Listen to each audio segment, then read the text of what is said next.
Hi guys! Welcome dito sa aking YouTube channel. Dito nagtuturo ako ng mga tips and ideas about sa aking FB page. Ang aking FB page pala is anime content. So marami-rami na akong nagawang content dito na puro anime lang, no? So wala na akong ina-upload dito na mukha ko kundi puro anime at anime lamang. So umabot na tayo ng 86k followers, no? Sana umabot to ng 100k.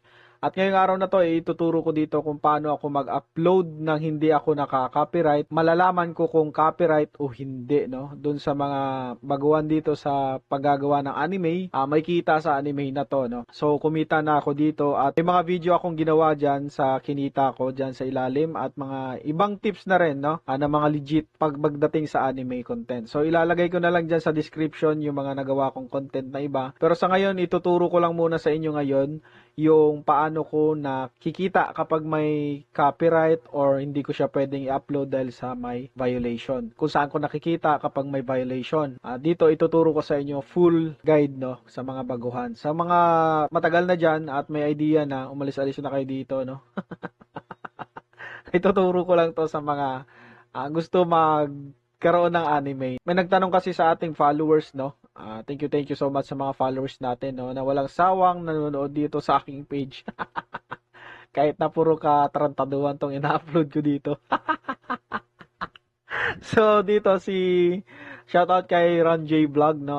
Sabi niya dito, boss, okay na ba yung stream ads mo? Lahat ba ng tools mo okay na, boss? So, ang monetization tools ko na lang dito talaga is Reels at marami pa siya, no? Kulay green pa siya. Halos lahat puro green. So, ang pula ko lang talaga is stream ads. So, nandito tayo ngayon sa aking Meta Business Suite kung saan dito ako nag-upload ng mga video para malaman ko if copyright siya o hindi, no? Sa mga ina-upload ko.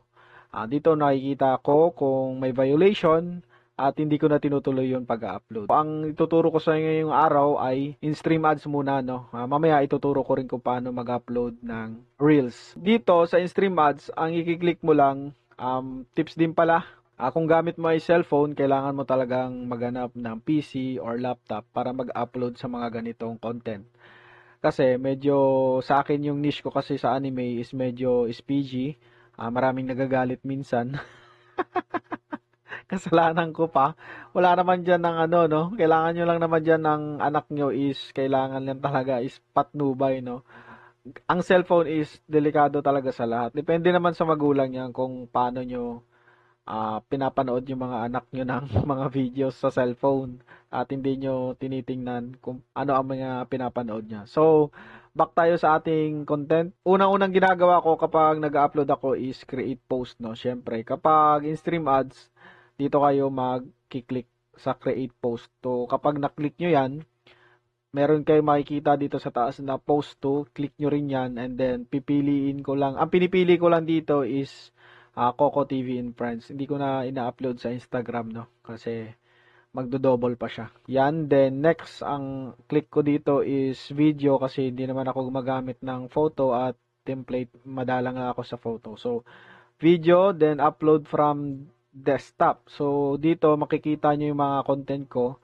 Pipili lang ako ng isa dito para sa ating content ngayon na ginagawa. And then, mag-upload yan dito. Yan, mag-upload yan. So, sa in-stream ads, kailangan ang ginagamit nyo dyan is 4:3, I mean, na ratio. 4:5 pwede din. Huwag kayo gumamit ng 9:16 kasi ang reels yan. So, sa in-stream ads, ang gamit mo is 16:9, 4:3, 4:5, pwede yan. Goods na goods yan. So, next natin ay maglalagay tayo ng title. Sabihin natin ang title dito is for in-stream ads. At kailangan din pala sa title ay nakakonect doon. I mean, is konektado sa mga content nyo. Kumbaga, related ba? So, dito lagay natin is Miami NBA. So, yan, lagay natin. Then, description, lagay lang kayo ng description dyan about sa video na ginawa nyo. So, lagay lang tayo kunwari, plak. Then, hashtag, click mo lang yan. Then, nilalagay kong edit, anime fan. So, 3 lang. 5, pag lumagpas sa 5, hindi na ganong effective. Dapat 2, 3 lang, mga ganyan. And then, makikita nyo dito sa baba, pag binaba nyo is thumbnail. Pipili lang kayo ng thumbnail. Dito kasi sa ating content ay si Jimmy Butler. And then yan, click ko lang yan. At pwede rin kayo dyan mag-tags and collaborator. So, hindi ko na ginagamit yan. Hindi ko na kiniklik yan. Then, next. Pag next ko, tinatanggal ko yung caption kasi English naman siya minsan. Mas better na tips ko rin pala. Mas better na ang video nyo, kunwari, Japanese yung nagsasalita, may translate sa baba na English. Kung English ang sa taas, kung English ang nagsasalita, ang nagta-translate is Tagalog. Mas better yung mga ganun. Huwag nyo siyang, ang video is Japanese lang, tapos translate is Japanese. Huwag nyo gawin yan kasi hindi siya gaanong mapapanood sa Facebook. So, depende pa rin kay Facebook. Ang next natin is, yan, dito na makikita if copyright o hindi ang ating mga video. So, yung kung nakikita nyo sa screen nyo, ayan, copyright content was detected in your video. No? Yan ang gusto kong ipakita sa inyo kapag nag-upload ako. So, kapag hindi yan copyright, walang nakalagay yan dyan. Copyright check lang nakalagay dito is naka-green yan. Itong sign na to na red alert, parang ganon. Copyright, yan. Wala yan dyan. Naka-green yan at pwede mong i-upload yan. Walang problema yan. So, ito, wag mo na tong i-upload kapag ganito ang sitwasyon at kung nakikita nyo dyan sa inyong screen na sa inyong pag-upload. No? So, wag nyo nang i-upload yan. Wag nyo nang ituloy yan kasi sigurado hindi yan kikita at mag-mute lang yan minsan. Mamumute mo lang yan. So, walang kita talaga yan. If gusto mo lang talaga ng views, pwede yan. Pero depende sa inyo. Bahala kayo kung i-upload nyo yan. Pero sa akin, hindi ko na ina-upload yan. So, dito sa baba, marami pa yan ng mga ano dyan. Galaw-galawin nyo lang mga page to post, add to series to playlist. Yun, hindi ko na ganong inano yun sa playlist lang ako nag-add dyan. At halos naman dyan is okay na. So, yun lang naman ang ano dyan. Ang gusto kong ipakita sa inyo na kung copyright o hindi. Pwede nyo rin i-schedule. Nakalagay dyan, schedule yan. Lagay nyo schedule, kung anong oras, kung anong araw yan, pwede kayo and then, click nyo na yung schedule. Doon naman tayo ngayon sa Reels kung paano ko siya ina-upload. So, labas na tayo dito. Okay. So, dito tayo sa labas ulit, no? At ituturo ko naman ngayon sa inyo ay itong Reels kung paano ko siya ina-upload. No? So, let's go. So, sa Reels naman, ganito lang kasimple. Create Reels. Yan. Click natin tong Reel. And then, pipili ka rin ng ganyan, no? So, sa akin lagi is isa lang yan. Coco TV lang yan. And then, add video. Ganun pa rin ulit. Tapos, click natin to. And then, mag-upload yan yung video. Yan, mag-upload yan. Yan.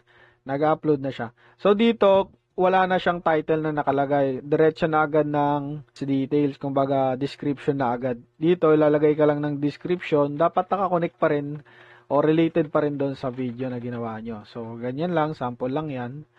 And then, hashtag. Lagay nyo yung hashtag. Yan, lagay tayo hashtag. And then, next natin. Tapos dito sa next, nagsasalita na siya, no, kasi yan. In-upload na natin. So, makikita rin nyo naman dito yung preview. Bago nyo siyang i-upload, makikita nyo yung preview dyan. So, dito muna, pwede kayo maglagay ng text. Pwede kayo maglagay dyan. Audio, pwede rin. Yan. So, ang ginagawa ko lang dyan, minsan naglalagay ako ng text. Dito, makikita nyo if copyright o hindi yung gina-upload, no. Yan. Dito nakalagay, your reel is safe to publish. Yan. Yan ang kailangan makita nyo dyan kapag nag-upload naman kayo ng reels. Nakita nyo na kung paano ako nag-upload at paano ko nakikita ang mga violation, no, sa aking page. So, pwede nyo nang i-next yan. And then, dito, kapag safe na yun, pili na lang, parang yung kanina din, ganun na ganun din, same na same din. Ayan, wala na akong kiniklik dyan, yan yung preview niya, ayan, Facebook Reel Preview, yan, at dito, your reel is safe to publish, so pwede yan, at walang problema yan, goods na good siya ni-upload sa inyong Reels. Kung may katanungan pa kayo, no, at gagawa natin ng content yan, tanong lang kayo dyan, at salamat sa panonood, at sana may natutunan kayo sa aking ginawang content na to. So, ingat-ingat and be safe. God bless.